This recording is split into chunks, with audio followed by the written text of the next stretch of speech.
Welcome to Tailboard Talk, a fourth shift fitcast. The mission of Tailboard Talk and the fourth shift fitness is to educate and train fire service personnel to increase durability and decrease the potential for injuries and their associated costs. My name is Chris Morella, owner and founder of Fourth Shift Fitness. I'll use my experience as a personal trainer, strength coach, and 15-year veteran of the fire service to deliver tips, tricks, lessons, and information specifically geared towards the health and wellness of firefighters and paramedics. Each episode, you'll leave with immediate deliverables that will improve performance and resilience and keep you in the fight through your career and into retirement. Let's get into it.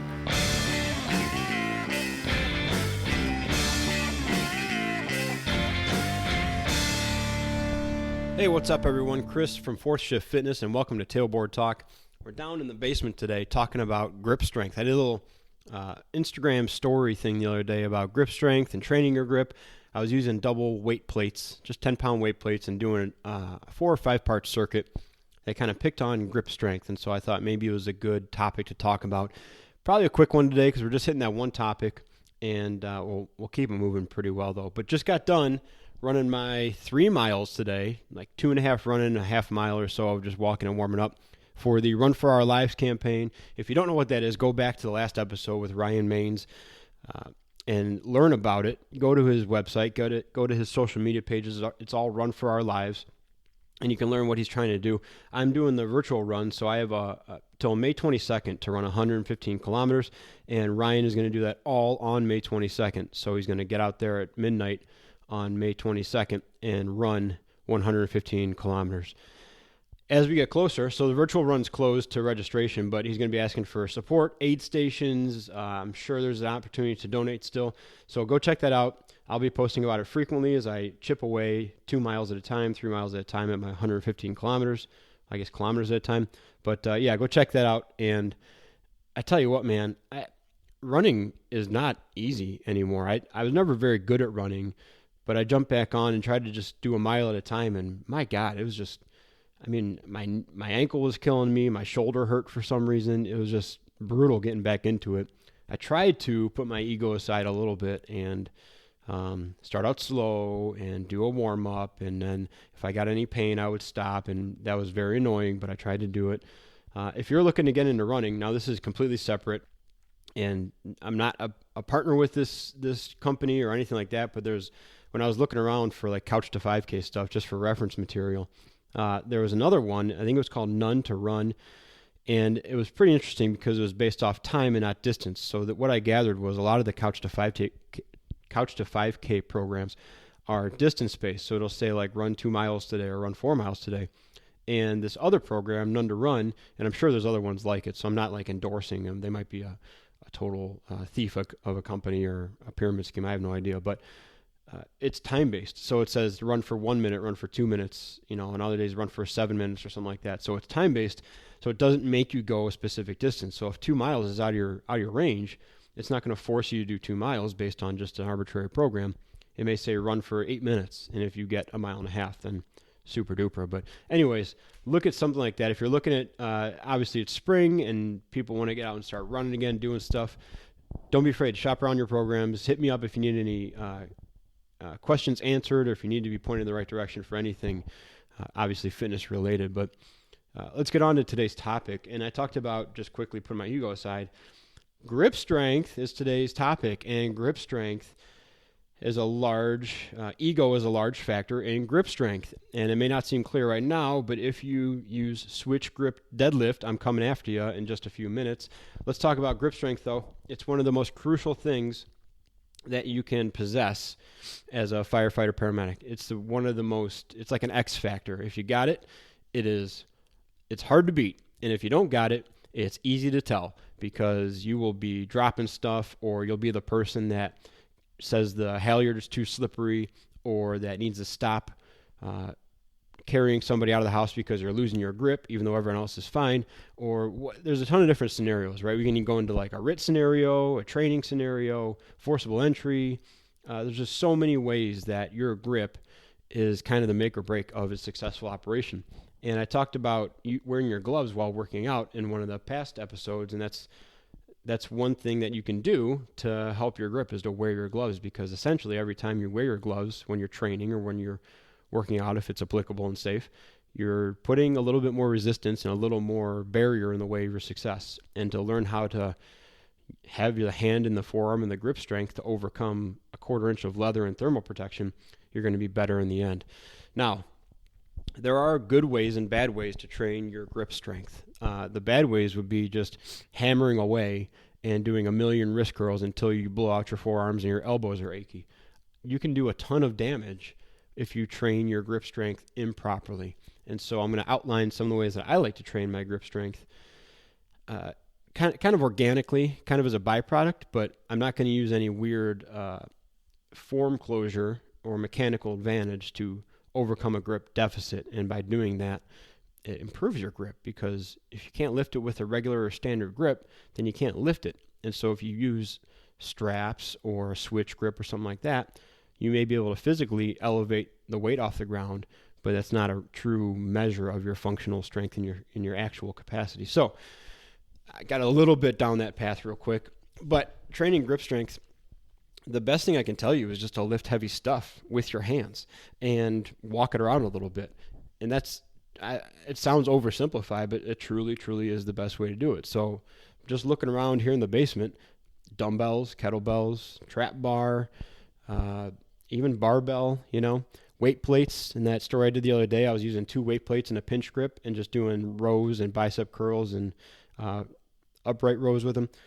So anything you can grab onto with your hands and do for a duration that your grip is going to be the limiting factor, that's a perfect way to train your grip strength. You can even use compound movements like lunges, right? If you know you can hold a dumbbell in each hand and knock out 10 lunges on one leg, then go a little bit heavier on the weight, a little bit lower on the reps if you need to, right? And then challenge your grip. If you can handle 50 pounds in each hand for 2 minutes, do something for 3 minutes. Well, that's a big jump. Do something for more than 2 minutes incrementally on your way up, and make your grip the limiting factor, not your legs or your hips or your back or anything like that. So it seems like a really kind of dumb way to do it, but really it's just changing the emphasis, just like you would back squat a certain way to target your hips versus your quads versus your ankles. You can use pretty much any other movement and ease up the tension on the other muscle groups and focus on your grip strength. Now, there are the traditional ways to do it also too, like that clamp thing looks like a safety pin, right? The grip trainer thing that you squeeze, or you can do old school wrist curls. We used to do them for hockey. You take a broken stick and then tape a skate lace to it and then hang a weight from the skate lace and roll it from the ground up to shoulder height. You can use a barbell for that too. Just don't forget, you also need to train wrist extension in that. So wrist flexion would be, I'm trying to figure, like over the top arm wrestling stuff, right? Like you're curling your knuckles towards your forearm. You're closing off your wrist. I'm trying to think of other ways you can visualize it. You're doing like the bicep pose, right? And you're curling your fist in towards your elbow.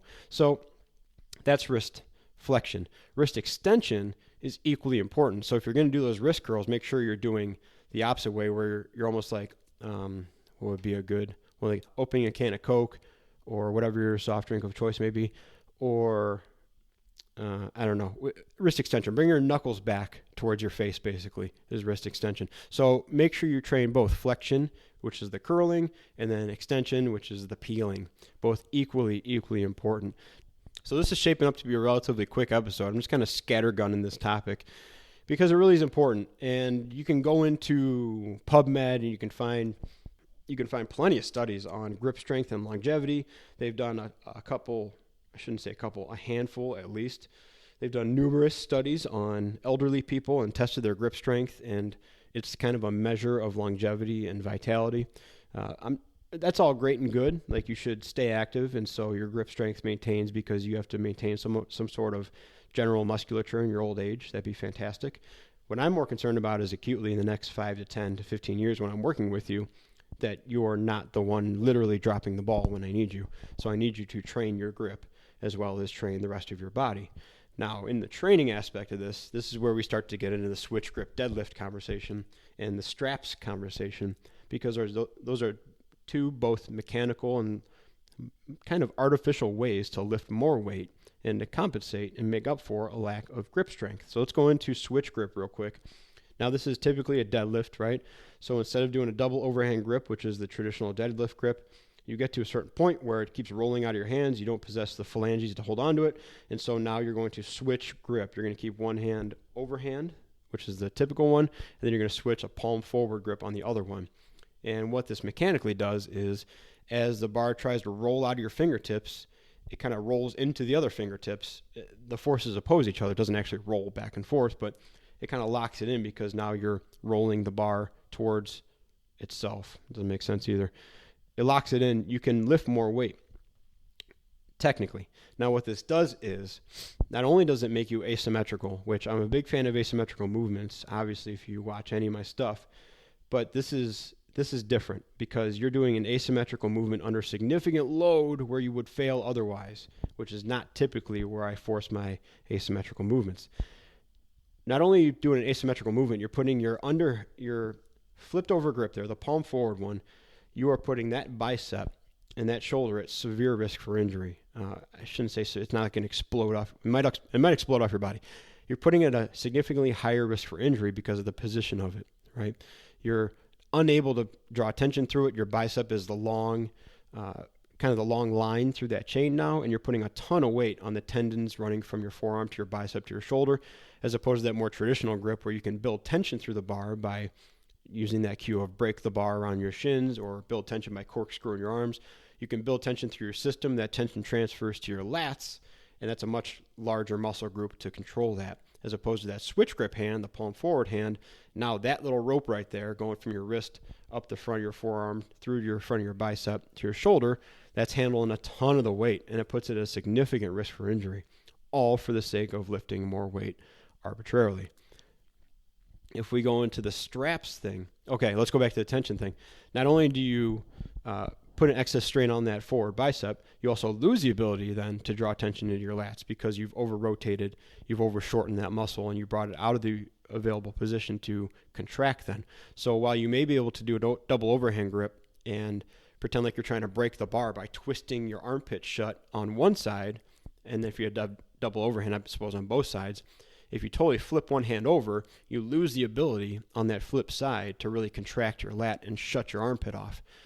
It's kind of one of those things you have to try to figure out, but that's what we're circumventing. We're circumventing your actual muscle contraction with what Raf Ruiz would call a form closure, and then you're just kind of hanging on that joint and hoping for the best, and most likely hoping for a good score, which is another conversation altogether, but you get where I'm going with it. Now, straps. I'm a little more okay with straps, okay, because there are times when you want to overload your deadlift or whatever.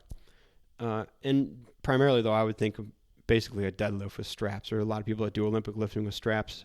I suppose I get it, but again, if your grip strength isn't enough to lift it, is it safe to be kind of moving with that speed with it? I don't know. That's your decision to make.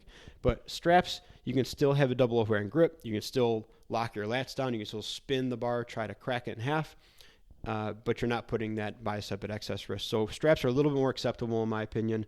However, if I had it my way, I would just lift a double overhand, which is what I do, or I would make sure that if I run into a situation where, hey, I can't lift this because my grip can't handle it, that's just a knock on the ego for the old day, and then I go back with a purposeful plan to work on my grip, so that's not necessarily the limiting factor anymore.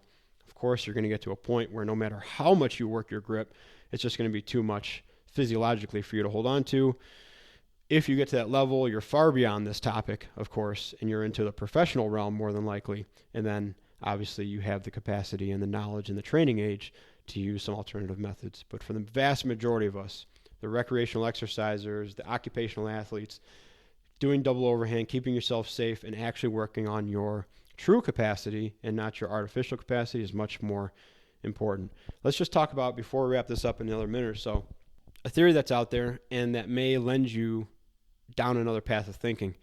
Now, we know that already that if you have a shoulder injury, your body will naturally limit your grip strength anytime you raise your hand over your head. So if you can hold a 50-pound weight at your waist, just like a suitcase hold, right, and you have a shoulder injury and then you bring it up to your shoulder height, your body will govern your grip strength. So you can't put it overhead and hold on to it. And that's like a self-protection measure. If you do miraculously get up overhead, your body's going to be like pushing the red eject button on that thing. It doesn't want you to hold a weight overhead when it knows you have a bad joint below it. And that's just the natural ability of your brain to try not to get itself squished by your mind. Your mind wants to lift it and your body will comply to it, but your brain's like, no, dude, we're not doing that. So taking that into consideration, maybe we have to start thinking about your grip failing with near maximal lifts a different way. Maybe it's not that you're just not strong enough to hold on to it, right? Maybe that's literally your body pulling the ripcord on you and losing your grip or governing your grip because it knows that something else is going to snap if you don't. It knows that if you continue to lift this thing and we don't release your grip for you, then your back is going to do something weird, or your knee is about to go, or your shoulder is right on the verge of blowing up. So maybe it's not that you're not strong enough. Maybe you are strong enough. Maybe your body is trying to protect you from yourself, and it's kind of pulling the parachute on you so you don't hurt yourself. Now, of course, we circumvent that naturally because we have to do more. So that's when we do switch grip or put straps on, and we tell our brain to shut up because the body's got to do stuff. So just another way to think about it, right? If maybe you're strong enough, maybe you can do it, but you got something else that your brain is not allowing you to perform that lift with. One other side note, and I forgot to mention this earlier, I'm just looking at it right now.